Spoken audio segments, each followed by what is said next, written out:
नमस्कार, मैं वीरेश ठाकुर हार्दिक अभिनंदन करता हूं एचपी शिक्षा चैनल पर। तो दिन भर के ताज़ा खबरों के सिलसिले को शुरू करने से पहले हिमाचल प्रदेश की लेटेस्ट नोटिफिकेशन और अपडेट्स को पाने के लिए चैनल को जरूर सब्सक्राइब करें।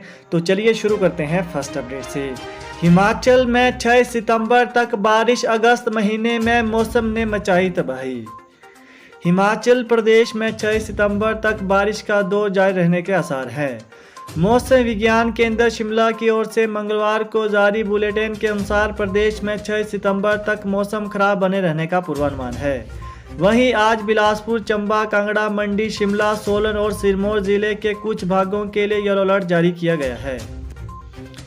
सेब ने रुलाए हिमाचल के बागवान, लहसुन ने बिखेरी चमक, 24 करोड़ का कारोबार। हिमाचल प्रदेश की सब्जी मंडी सोलन में इस साल लहसुन का 24.6 करोड़ रुपए का कारोबार हुआ। अगस्त माह तक मंडी में 34,378 क्विंटल लहसुन बाहरी राज्यों को सप्लाई किया गया। पिछले वर्ष 32,000 क्विंटल लहसुन से 23 करोड़ का कारोबार हुआ था। कोविड के बीच किसानों को लहसुन के अच्छे दाम मिले हैं। सब्जी मंडी में लहसुन ग्रेड के हिसाब से 40 से 120 रुपए किलो तक भी बिका है। प्रदेश के लहसुन की दक्षिण भारत की मंडियों में भारी मांग है। इस साल केरल, कर्नाटक, आंध्र प्रदेश और तमिलनाडु भी लहसुन भेजा है। किन्नौर की स्नेहा ने बॉक्सिंग में दुबई में जीता गोल्ड, प्रदेश भर में खुशी की लहर। हिमाचल प्रदेश के जिला किन्नौर के सांगला से संबंध रखने वाली स्नेहा नेगी ने दुबई में यूथ एशियन बॉक्सिंग चैंपियनशिप में हिस्सा लिया था। उन्होंने इस स्पर्धा में 66 किलोग्राम में हिस्सा लिया था, जिसमें उन्होंने यूएई की खिलाड़ी को हराया है, जिसके बाद उन्होंने इस चैंपियनशिप में गोल्ड मेडल पर कब्जा किया।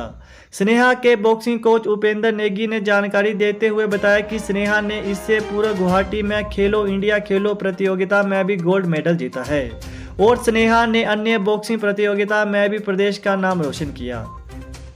हिमाचल लाहौल के सिसु में ट्रक ने खड़ी कार को मारी टक्कर, चालक की मौत।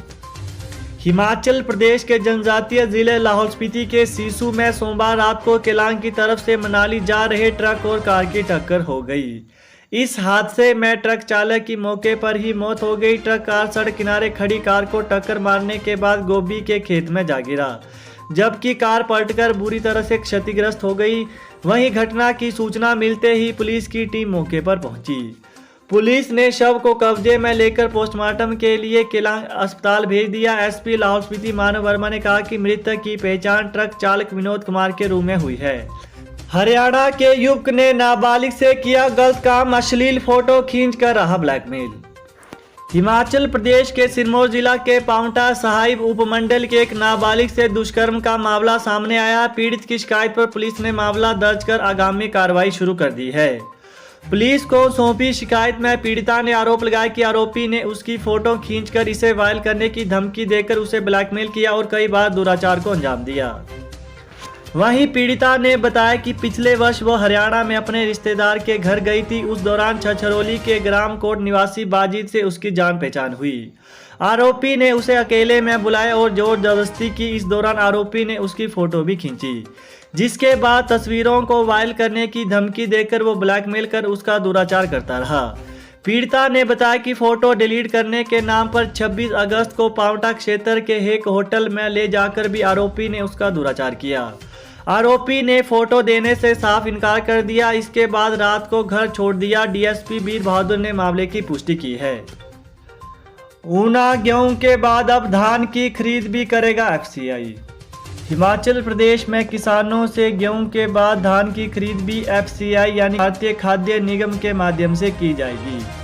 राज्य के कृषि मंत्री वीरेंद्र कंवर ने ऊना के बसाल में कहा कि कोरोना काल में किसानों को गेहूं बेचने में कोई समस्या न हो, इसलिए एफसीआई ने पूरे प्रदेश में 1.31 लाख क्विंटल गेहूं की खरीद और किसानों को अच्छे दाम भी दिए। अब धान की फसल भी एफसीआई खरीदेगी। उन्होंने कहा कि किसानों की सुविधा के लिए शैलो ट्यूबवेल भी लगाए जाएंगे। इसके लिए किसान जल शक्ति विभाग के पास आवेदन कर सकते हैं। किन्नौर में एचआरटीसी की 2 बसें हादसे का शिकार, एक टिप्पर से टकराई दूसरी कार से। हिमाचल प्रदेश में हादसे कम होने का नाम नहीं ले रहे हैं। प्रदेश के दुर्गम जिला की बात करें तो अभी बटसेरी और निगुलसेरी हादसों के यादें लोगों के जहन में जिंदा है। किन्नौर जिला में मंगलवार सुबह एचआरटीसी बसें हादसे का शिकार हो गई। ये दोनों बसें रिकांगपिओ से चंडीगढ़ जा रही थी। वहीं अलग अलग स्थानों पर हुए इन हादसों में बसों की निजी वाहनों के साथ टक्कर हुई है। गनीमत रही कि इस दौरान कोई जानी नुकसान नहीं हुआ है। दोनों बसों में सवार यात्री सुरक्षित हैं। Covid vaccination Himachal CM Jairam बोले, पीएम मोदी 6 सितंबर को करेंगे संबोधित। वर्ष 2011 की आबादी के अनुसार हिमाचल प्रदेश ने 18 साल व इससे ज़्यादा उम्र के 53.77 लाख लोगों को वैक्सीन लगाने का लक्ष्य पूरा किया है। इसके लिए प्रधानमंत्री नरेंद्र मोदी ने राज्य सरकार को बधाई दी है। उन्होंने लोगों को वर्चुअल माध्यम से संबोधित करने के लिए स्वीकृति भी दी है। पीएम मोदी 6 सितंबर को राज्य के कुछ अग्रिम पंक्ति के कार्यकर्ताओं के साथ संवाद भी करेंगे, जिन्होंने इस लक्ष्य को हासिल करने में अतुलनीय कार्य किया है। यह बात मुख्यमंत्री जयराम ठाकुर ने मंगलवार को शिमला से राज्य के उपायुक्तों, पुलिस अधीक्षकों और स्वास्थ्य अधिकारियों के साथ वीडियो कॉन्फ्रेंसिंग के माध्यम से बैठक की अध्यक्षता करते हुए कही। हिमाचल जनजातीय क्षेत्रों में बजा पंचायती राज संस्थाओं के चुनाव का बिगुल जाने पूरा शेड्यूल। हिमाचल प्रदेश के जनजातीय क्षेत्रों में पंचायत चुनाव का बिगुल बज गया है। राज्य चुनाव आयोग ने मंगलवार को प्रदेश के जनजातीय क्षेत्रों में पंचायती राज संस्थाओं के चुनाव की अधिसूचना जारी कर दी है। इसके तहत लाहौल स्पीति के उदयपुर व केलांग उपमंडल में ग्राम पंचायत, पंचायत समिति व जिला परिषद के चुनाव होंगे। वहीं काजा में जिला परिषद व चंबा के पांगी उपमंडल में ग्राम पंचायत व पंचायत समिति के चुनाव होंगे। आयोग की ओर से जारी शेड्यूल के अनुसार मतदान 2 चरणों में होगा। पहले चरण का मतदान 29 सितंबर को सुबह 7 से 3 बजे तक होगा, जबकि दूसरे चरण का मतदान 1 अक्टूबर को होगा। इस संबंध में राज्य चुनाव आयुक्त अनिल कुमार खाची की ओर से अधिसूचना जारी की गई है। हिमाचल कॉलेजों में 1 सितंबर से लौटेगी रौनक, एसओपी का पालन जरूरी। हिमाचल प्रदेश में नई शिक्षा नीति में टास्क फोर्स की बैठक होगी। इसकी शुरुआत मंगलवार को धर्मशाला में हुई, जिसकी अध्यक्षता शिक्षा मंत्री गोविंद सिंह ठाकुर ने की।